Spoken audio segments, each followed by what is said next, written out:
They scheduled my funeral for Friday. I watched from the back row, in a red wig and a thrift store coat, clutching a program that listed my tragic overdose at My mother dabbed dry eyes with a laced handkerchief. My sister Claire wore the black dress I'd lent her for her engagement party. My father stood at the podium, voice cracking on cue.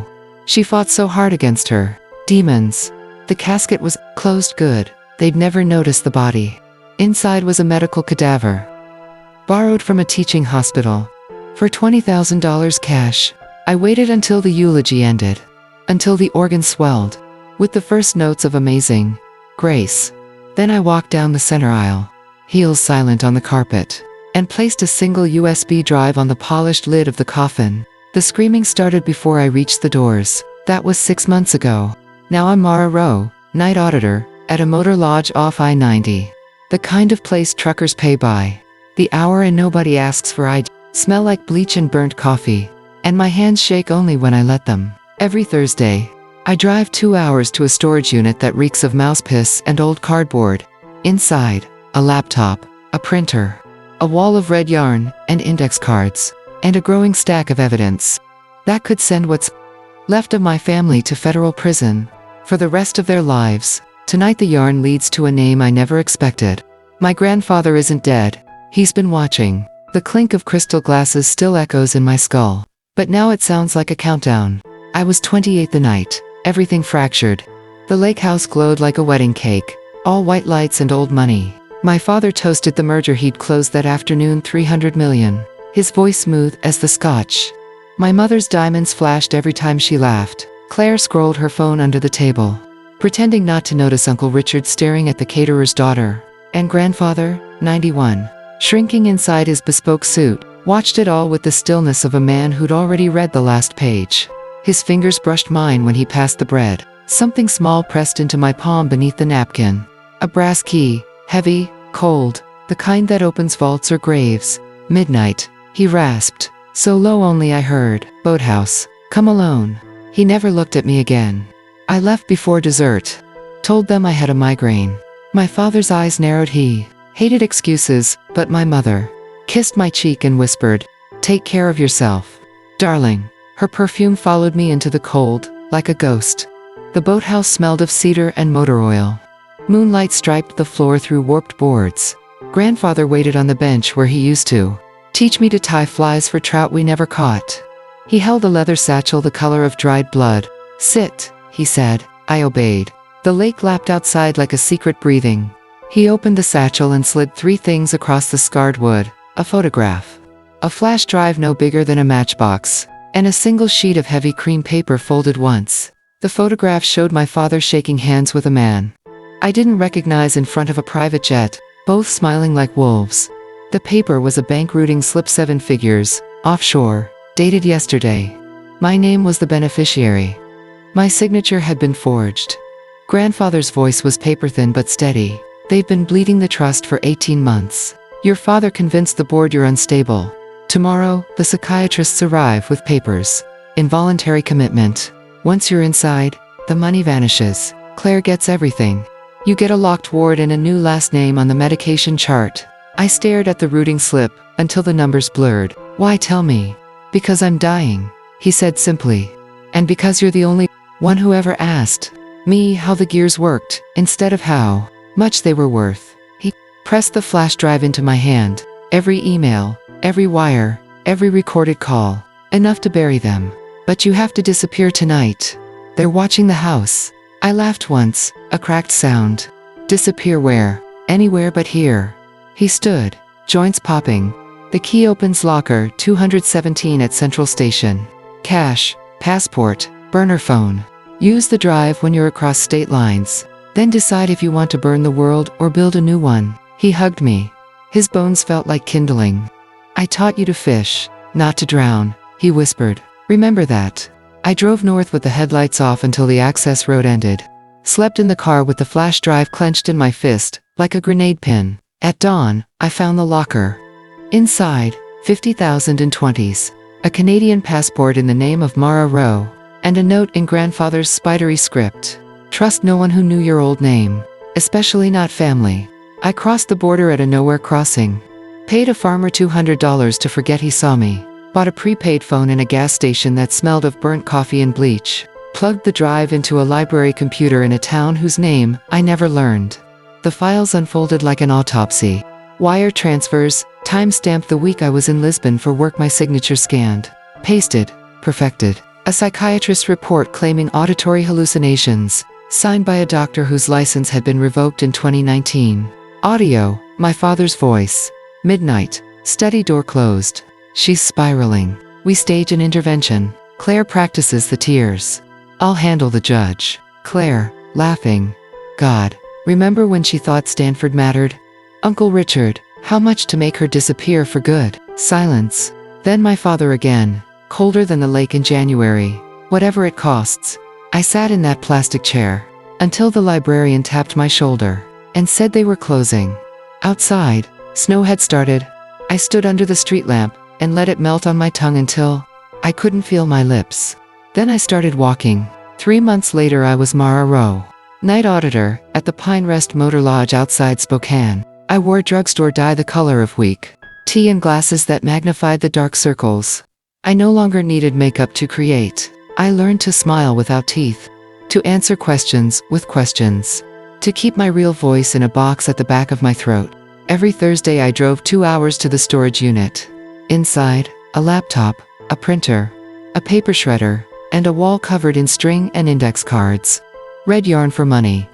Blue for lies. Green for people who still believed my family hung the moon.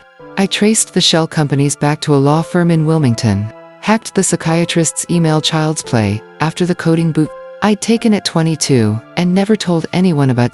Found the judge my father golfed with every Sunday. Recorded Claire bragging on a dating app voice note about finally getting what I deserve. Downloaded everything, triple encrypted.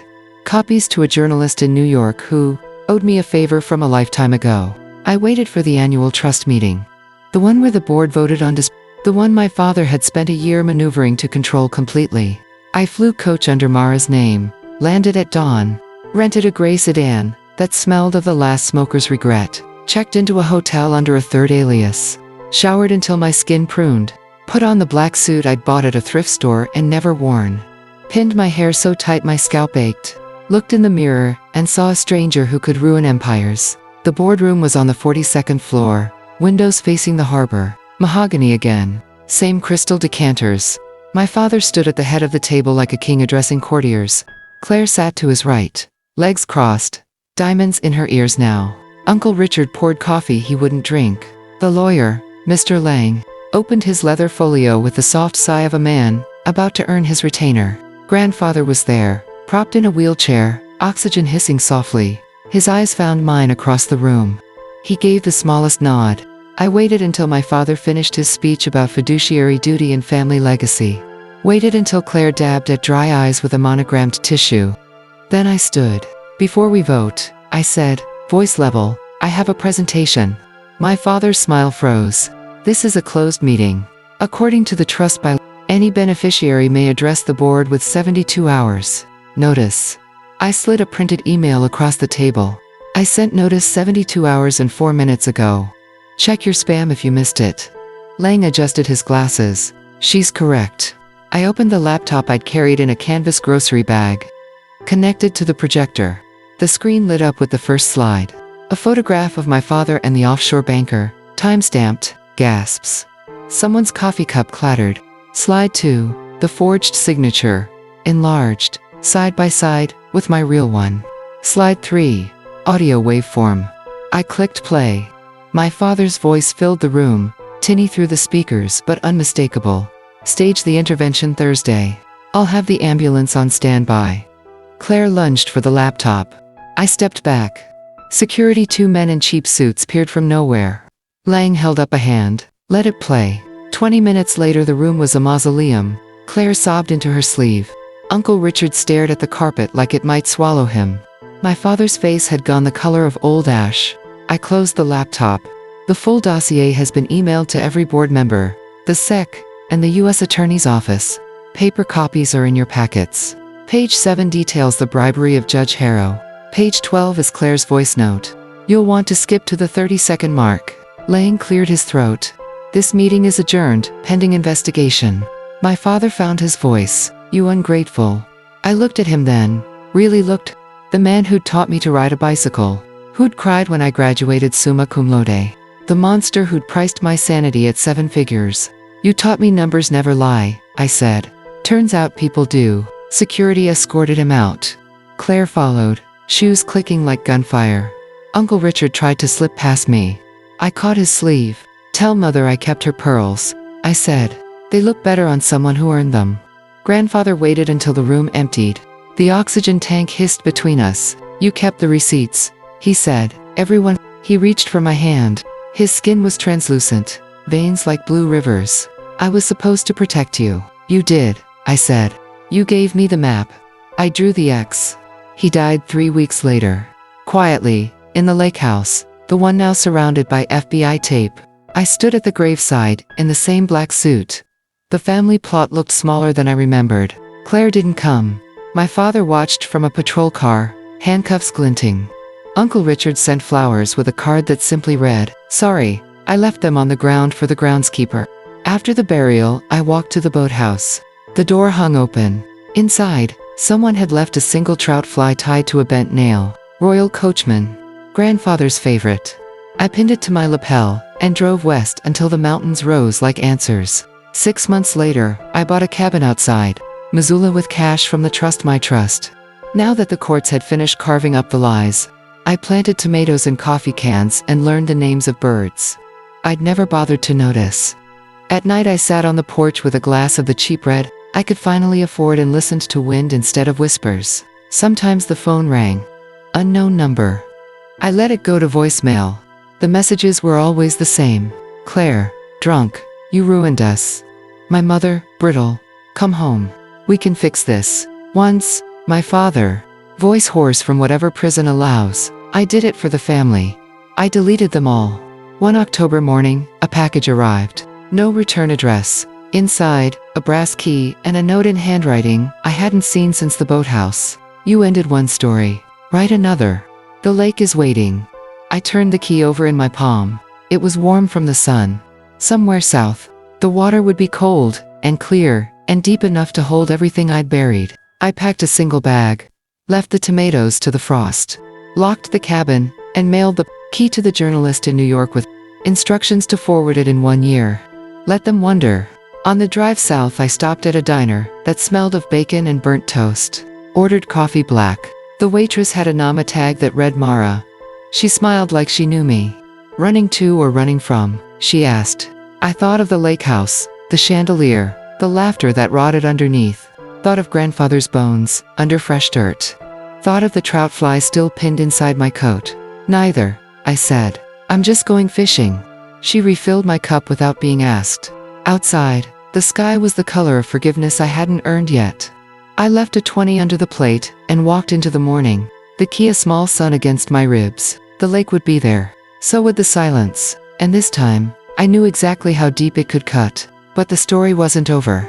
Because tonight, in the storage unit, the red yarn led to a new pin. A death certificate. Grandfather's.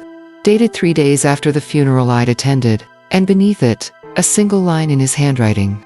They buried the wrong man. Meet me where the trout rise. Midnight, bring the fly. I looked at the wall of evidence, the empire of lies I'd built to destroy them.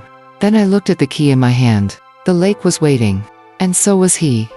I closed the laptop. The clink of crystal glasses echoed one last time. Then I walked out into the night.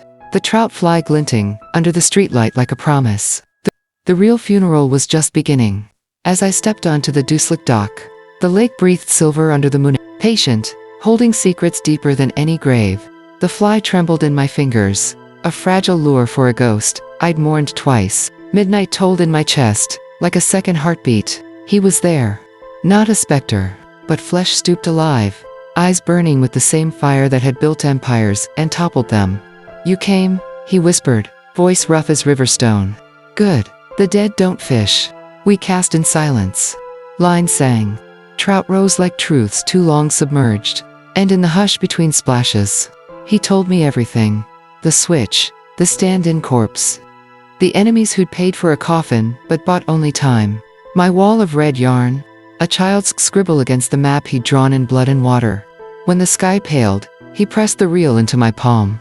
"Finish it," he said. "Not with lies. With legacy." Then he slipped beneath the surface, no ripple. No goodbye. Just the fly, bobbing once, twice, before the current claimed it. I stood alone as dawn bled gold across the lake. The empire of lies was ash. In its place, a single unbreakable thread. His, mine, ours. Take the fly. Cast your line into the dark water of your own unfinished story. What rises when you stop burying the truth? Write the next ripple. The trout are waiting.